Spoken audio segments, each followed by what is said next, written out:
move forward with Mrs. Christy Sperduto. Today's keynote speaker is a powerhouse in aviation and a passionate advocate for women in leadership. Christy Sperduto is a certified air traffic control specialist at the Fort Worth Air Route Traffic Control Center, where she's been shaping the skies since being hired at just 20 years old and earning full certification by 23. Very impressive. Christy's aviation journey began early soloing a plane on her 16th birthday and earning her private pilot license at 17 years old. With over a decade in the industry, she's held leadership roles in women in aviation, both regionally and nationally, including president. Like, as I mentioned before, she was an amazing president for this chapter. And she did it for twice the amount of time that the current president has to have as a term. So, holy cow, thank you for all of that hard work. A lot of what you see going on with women in aviation in North Texas has everything to do with her painstakingly laying the base for such a great chapter. So we are so appreciative. And then let's see, she's been the chapter relations specialist for Women in Aviation International, where she helped launch Girls in Aviation Day programming worldwide. So she's spoken at multiple Women in Aviation International conferences. She hosts the Do the Dang Thing podcast and is the creator of Success Rewritten, a mindset and coaching program for ambitious women, which I am actually looking very forward to and am going to be a part of.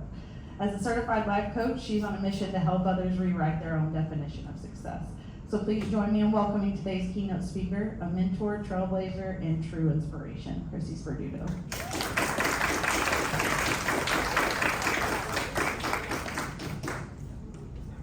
This is kind of tight back here. Okay, perfect. Thank you, Casey. You're very welcome. Well, good morning. Welcome. I'm going to move this chair because I can't stand still. If you couldn't tell from that bio, I like to stay busy. Before we get started, did anyone bring any extra coffee? Because it's kind of early for this air traffic controller. No, not All jokes aside, if no one has told you yet today, I'm really, really, really glad that you're here. It's our first annual Aviation and Career Exploration event. And let's just talk about you're here early on a Saturday morning. Give yourself a big old pat on the back for showing up, grabbing your coffee, and getting here for 9 a.m. So, wanted to give a huge thank you to the Women in Aviation North Texas chapter, especially Miss Bree and Miss Casey, that have spent tons and tons of time getting this event together. Events like this, events like Girls in Aviation Day, take a lot of the behind the scenes work that sometimes does not go recognized, so please give them a round of applause. Like Casey said, I am Christy Sperduto.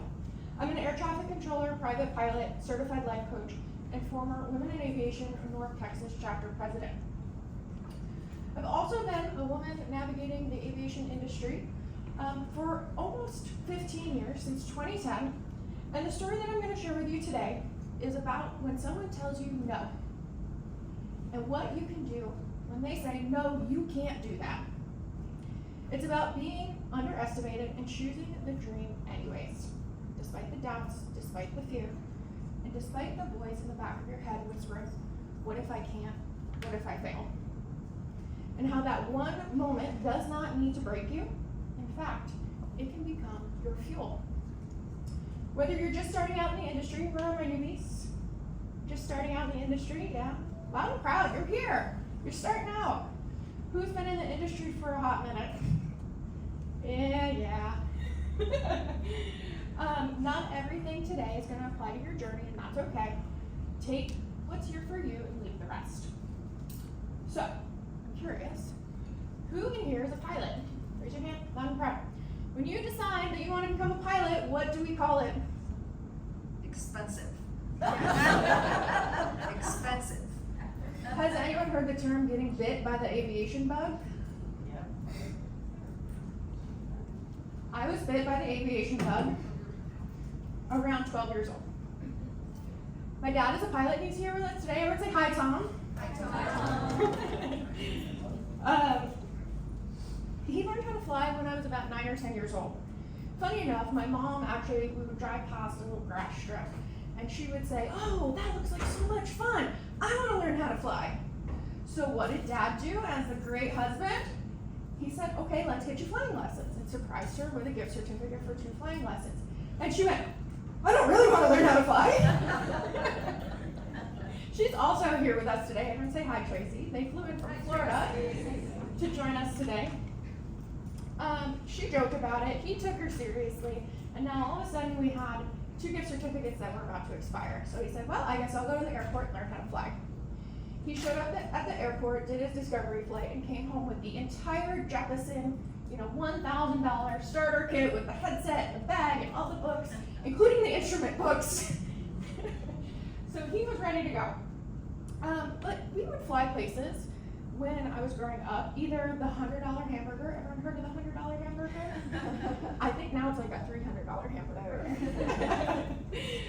We would go fly for a $100 hamburger on Saturdays, and just for fun. But eventually, my dad actually took his love of flying and my love of dogs and merged the 2.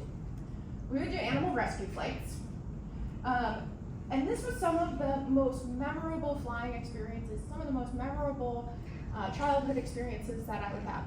We would go to where there were high kill shelters, and we would rescue dogs, and we would fly them to places that had waiting lists, months and months and months long, that needed rescue pets to adopt out. Most of the time when we would land, wherever we were landing, the pets would already have homes. And so it took the love of dogs and it merged the 2. By 15, I had known for probably 2 or 3 years that I wanted to learn how to fly. This was not a surprise to everyone. Like, they're like, yeah, of course Chrissy wants to learn how to fly. My dad was pumped for this. Pumped. He never got to be a boy dad. So the fact that his daughter liked to ride 4-wheelers and could drive the tractor and now wanted to learn how to fly, he was like, yeah, I'm here for this. My mom, not so much. They have both been kind of my biggest supporters and have instilled in me that I can do whatever I put my mind to if I try hard enough, if I work hard enough. So for my 15th birthday, they surprised me with flight lessons. And actually, I walked out onto the tarmac for my first lesson with this lovely man here, Bill Schwabington, and exactly the minute that I turned 15. I was born at 5:37 p.m. 5:37 p.m. we walked out for our first flying lesson. Kind of crazy. Shortly after beginning flying lessons, they realized, like, hey, this flying thing is kind of expensive, right? Especially while trying to save up for college in a few years, and 15-year-olds usually need a car too, so they can learn how to drive. So they started looking around for ways to get my lessons discounted or scholarships to cover some of the costs. By the way, if you did not know this, Women in Aviation International gives away over $500,000 in scholarships, and in 2010 my dad actually signed me up as a student member so I could apply for the international scholarships. And I've actually won several of them. If you don't apply, you can't win. And then our local chapter also gives out over $10,000 per year just in the Dallas-Fort Worth area, just to our members. So again, if you're not applying, you can't win them. And I'm gonna be honest with you, I've sat on a few scholarship panels. Sometimes we have more money to give away than we have applicants. So if this isn't your sign to go out and apply for scholarships in the scholarship season, like, here it is for you, okay? That's for all of our young people here in the chapter. And we also sometimes do debt reduction scholarships. So if you are already in your career and you have some student loans that you'd like to pay off, that's also an option. So don't write yourself off before you even go look at them. So here's where our story starts. I want to take you back for a second to 2010, to a tiny airport in central North Carolina, smaller than this airport. It was the kind of airport so small that it didn't even have a fence around it. It was a sunny day, early evening in the fall, with the sun starting to set over the tree line on the other side of the runway. I was 15 years old, newly learning how to fly. And oh, by the way, I was also learning how to drive. I was actually waiting for driver's ed to be done so I could go learn how to drive and get my driver's permit. Yes, you heard that right. My parents let me fly a plane before I could drive a car. I would actually have to ask my mom for rides to the airport so I could go solo the plane when I was 16. So that was also pretty insane. So this fall day in 2010, my dad and I decided to go to, now I wasn't gonna name the organization because I think the organization is amazing, but we went to a Civil Air Patrol meeting. I think sometimes there are really great organizations that can have not so great people in them. So I want you to remember that as I tell this story, that not all organizations are bad, but sometimes you will encounter people that do not have your back no matter what organization you're in. So we go to this Civil Air Patrol meeting. They offered discounted flight time to students who helped out with maintenance tasks. Think like washing planes, changing the oil, helping with changing tires, basic maintenance tasks that as a private pilot you should probably be familiar with as well. Thought this is great, I'm gonna learn how to do change the oil on the plane and I'm gonna get discounted flight time. But I was really excited because finally there was gonna be younger people that wanted to learn how to fly too. In case you didn't know, most airports are full of old guys drinking black coffee, eating stale donuts, and telling war stories from the good old days of flying. At least the airports that I hung out at. So I was really excited to meet other young people that wanted to talk airplanes and learn how to fly. But when we got there, the man in charge, in his army costume, I won't even call it a uniform because it was a costume, spoke directly to my dad, and only my dad. Finally, 10 minutes into mansplaining how the organization worked, even though we had already Googled it, he looked over at me and said, "Well, little lady, we normally don't let the girls fly the planes. But perhaps we can find some office work for you to do to offset the cost of your flight time." I really didn't know what to do with that. I still don't know what to do with that. 15 years later, with a mortgage, a dog, a husband, I'm like, wait, who would say that to a 15-year-old girl? And in that moment, I was not mad. I was not sad. I was just confused. Because up until then, I had never been told flying was a guy thing. I hadn't really seen many women flying, but I hadn't heard anyone say that you couldn't. And I grew up riding four-wheelers, like I said, and mowing the lawn as part of my chores, so I didn't think anything of gender norms. I had never been told that I couldn't do something because I was a girl. And I knew this was true because I had already started flying. Now, I think I had a really unfair advantage that a lot of other impressionable young girls wouldn't have had. I grew up in a household without gender norms, and actually I didn't even realize until I was in college that typically men make more money than women. Because mom, shout out to mom, she was the corporate girlie, she was the high earner, she was the boss babe before that was even a thing. And I also thought that men were better cooks because dad is a trained chef. And my mom, without a doubt, will always burn the toast. By the way, I asked her if it was okay that I said that, and she said, well, it's just fact. And don't get me wrong, they absolutely had their own tasks that they took on at home, some, more traditionally male or female. But they divided it based upon what they were good at and what they enjoyed doing, not what was traditionally male or female. However, they did split the cleaning amongst everyone. No one was immune to Thursday night cleaning night, including any friends that were over. It was time to clean. But there was never, oh, that's a girl's job. It was always, we divide and conquer here. We're a team, and you can do anything that you set your mind to. So in the moment at that airport, my dad's face said it all. He was shocked. And when I realized he was shocked, I was shocked. We were both very uncomfortable. And so I looked at him and I said, we're going now, right? And we left. And I'm so lucky to say that that was one of the very few moments in my entire aviation career where someone was blatantly sexist to my face. And not gonna sugarcoat it, I'm not gonna put a pretty bow on it. That was sexism at work. Loud and proud and setting us back 40 years. I'm so thankful to all the women that have come before me and stopped 99% of what I could have faced. I hear their stories and I'm like, dang, I got out good. But if I'm being honest, we still have more work to do. My parents never pressured me to go back to that organization to save on flight time. In fact, they let me be the guide. All of the next steps on my journey, they were rooting me on along the way, giving me some course correction, little guidance here and there, but for the most part, they took my lead and let me figure out aviation on my path. But that moment has lodged itself in the back of my head. And it's kind of an anchor moment for my life. We have anchor moments throughout our lives that kind of pivot us in different directions. In college, I'll never forget the time I walked into a classroom and it was 13 men and me. Guess who got to do the group project?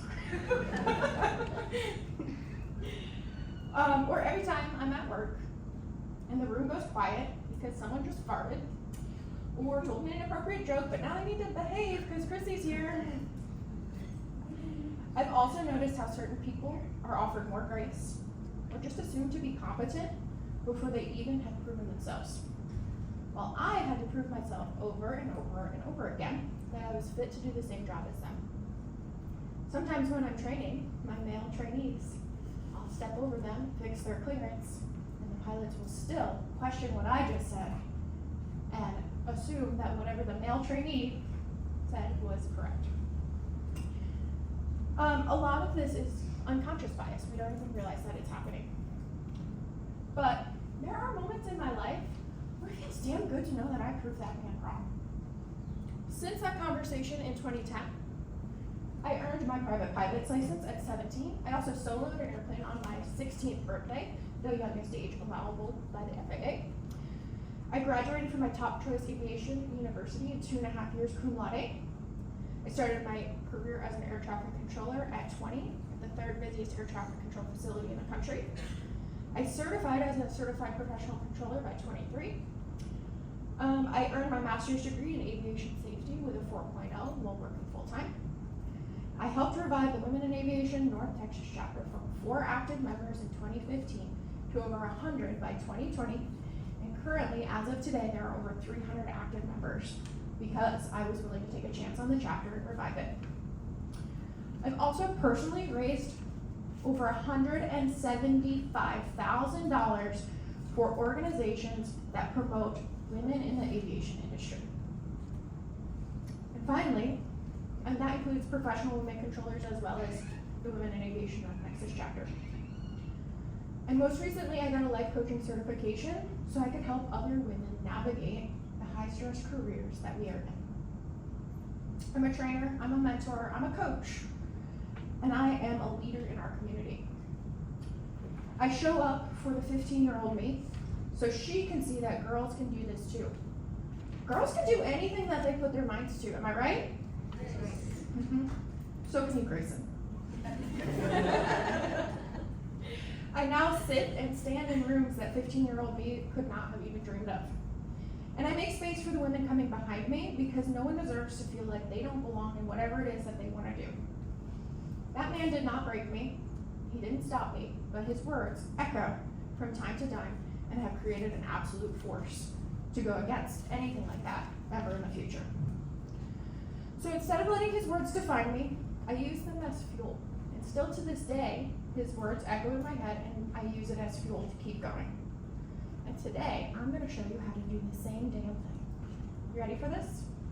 Yeah. Okay, life coach Chrissy's coming out now. Okay, so that airport moment, that was the first time that I had ever had to challenge what someone said to me. We have more than 60,000 thoughts a day. 80% are negative and recurring. So 48,000 thoughts a day are negative.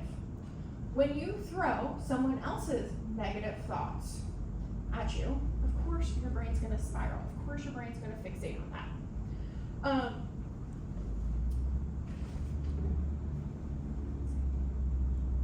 Let's take his thought.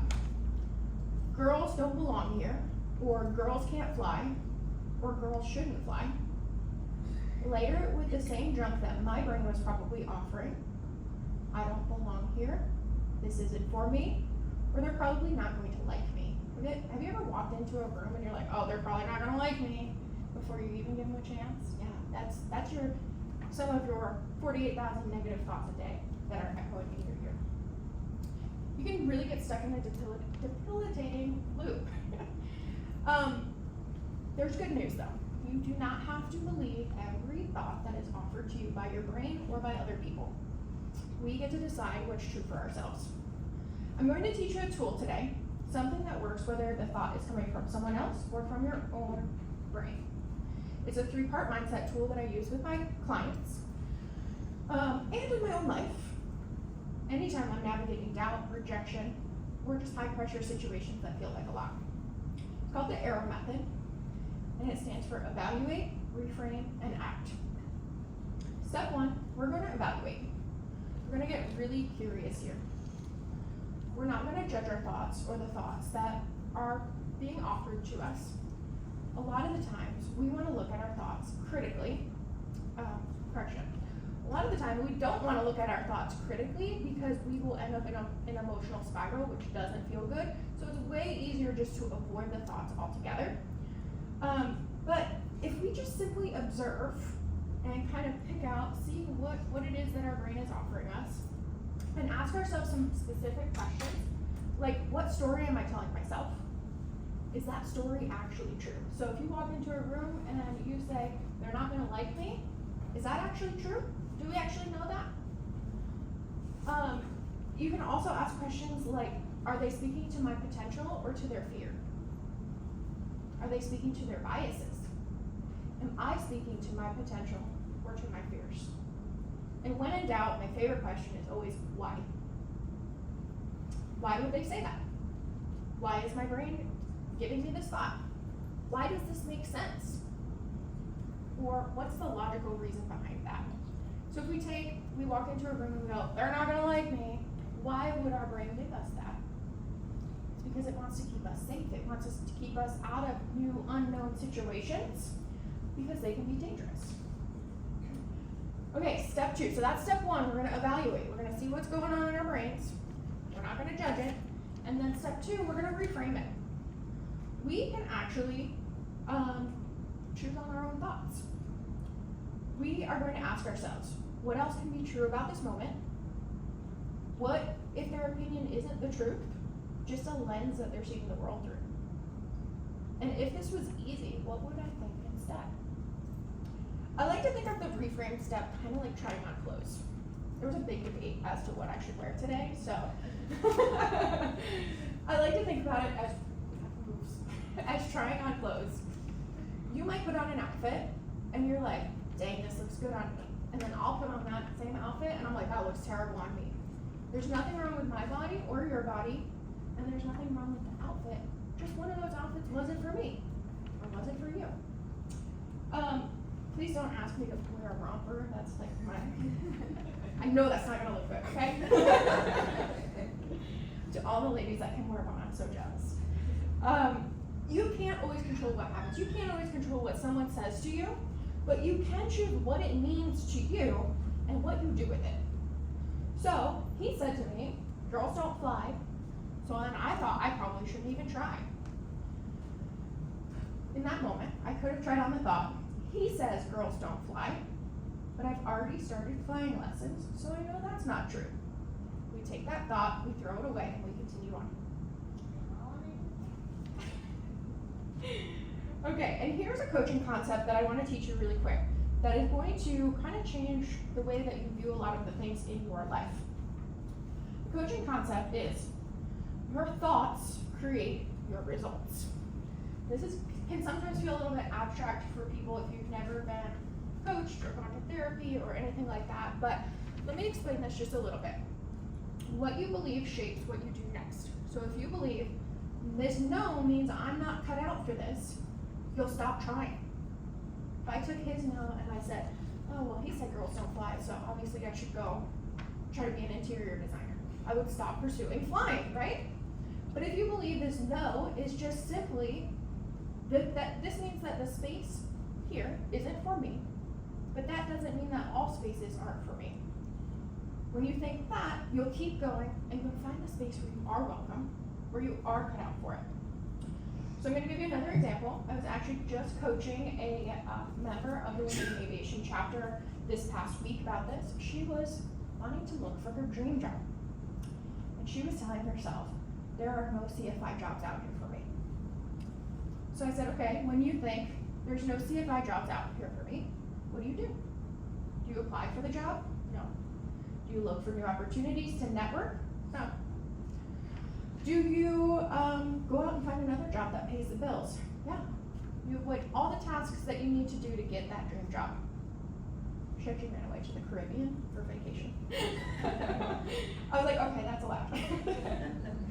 Ultimately, when you do that, you make it so like making the dream job, finding the dream job doesn't come true for you because your actions don't align with what you need to do to get that job. But if you think, I know my dream job is out here, I just need to find it. It's the right job for me. You're going to apply for that job. You maybe will apply for a job that you need to get to your dream job. You're going to volunteer with organizations or on volunteer boards to get you in rooms with people that are the decision makers.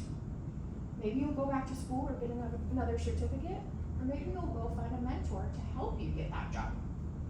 And the result of landing your dream job becomes inevitable. So your thoughts create your results. Finally, so we've figured out what we're thinking, we've tried on some new outfits for our thoughts, and finally we're going to take this and put it into action. Many people love to plan. They love to give themselves mantras or positive affirmations, but they never do anything with them. I want you to remember this part. They never do anything with them. So today we're going to learn how to get into action. Okay? This is really, the action step is what separates people that are succeeding versus people that just say they want to succeed. This is where you move, this is where you take action, even if you're shaky, even if it feels really uncomfortable, even if you want to vomit when you think about doing it. This might feel like you're moving a boulder, but it's going to get you so much closer to the result that you want. So let's look at a quick example. Let's say you apply for a scholarship or an internship or your dream role and you don't get it. Your brain is immediately going to say, I shouldn't have applied. I must not be qualified. They probably found someone better. I suck so bad. But instead, we're going to use AIR here. Evaluate. What story am I telling myself? Am I telling myself I wasn't good enough? Is that actually true? Or is that just a sting of disappointment talking? Did I fill out the application to the best of my abilities?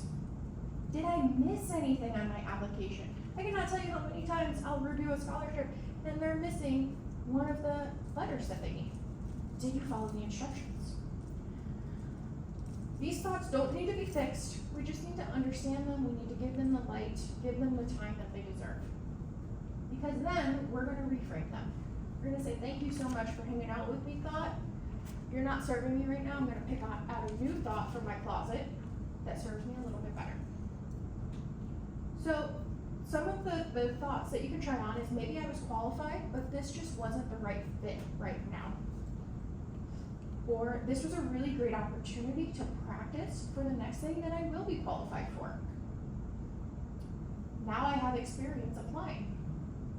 Or even there are more scholarships, more internships, and more jobs out there, and the next one is going to be even better. And finally, we're going to act. In this moment, we can follow up and ask for feedback. Did you miss something? Does your interview skills need work? Is there a typo on your resume? Then you're going to go find another opportunity and you're going to hit submit on it. Maybe you're going to find a mentor and ask them to review your application next time. And most importantly, you're going to keep going and you're not going to give up because you didn't get this particular one. This one moment doesn't need to define you forever. It is just one bump in the road. So that means no when I was 15 didn't define me. My brain's worst case scenarios thoughts didn't define me either. Because I decided then and there that I call the shots. You can use ERA anytime that your brain is offering you garbage thoughts, anytime your confidence is rattled, anytime that you're feeling disappointed, whether it's an offhand comment for someone, your own internal monologue fighting you, a missed opportunity.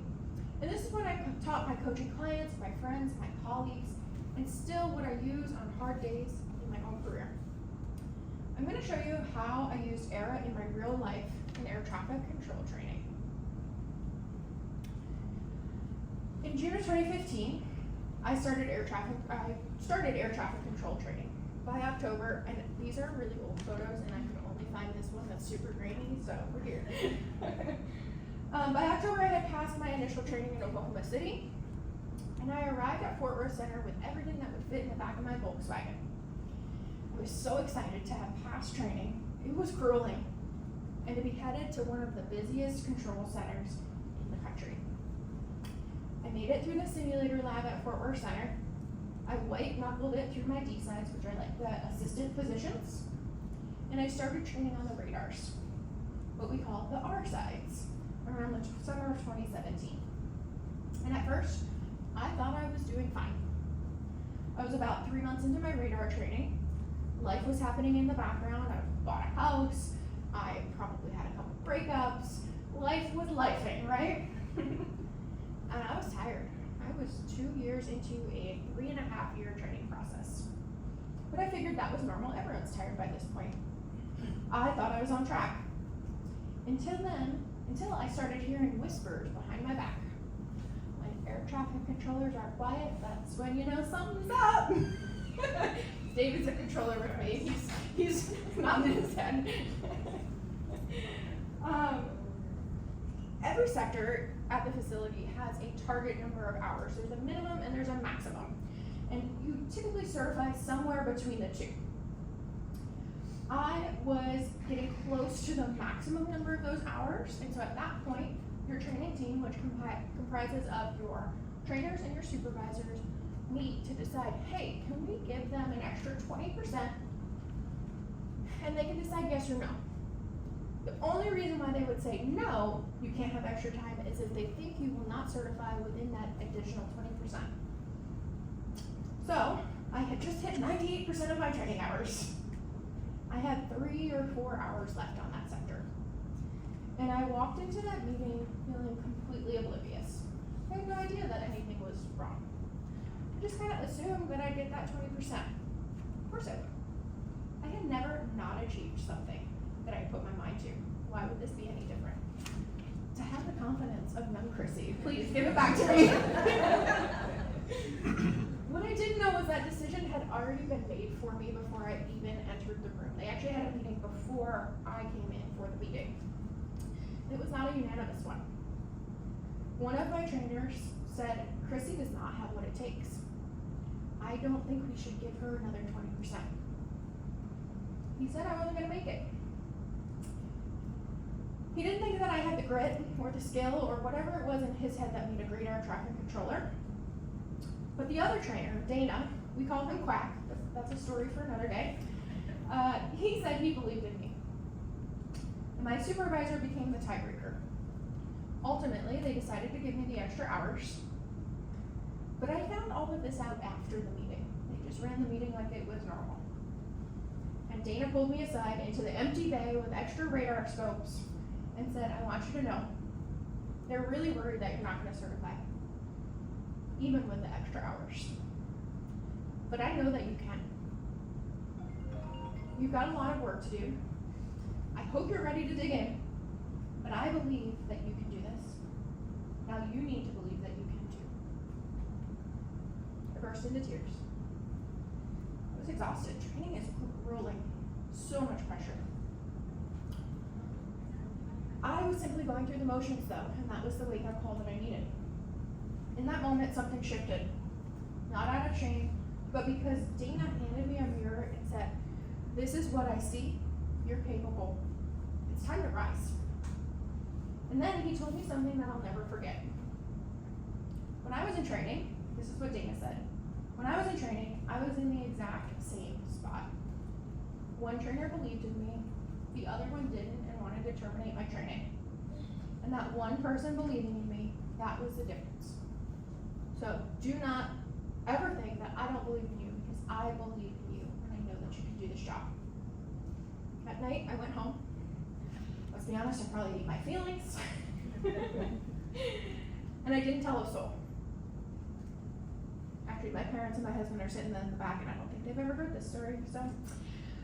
I was embarrassed, but I also knew that I hadn't done absolutely everything that I could.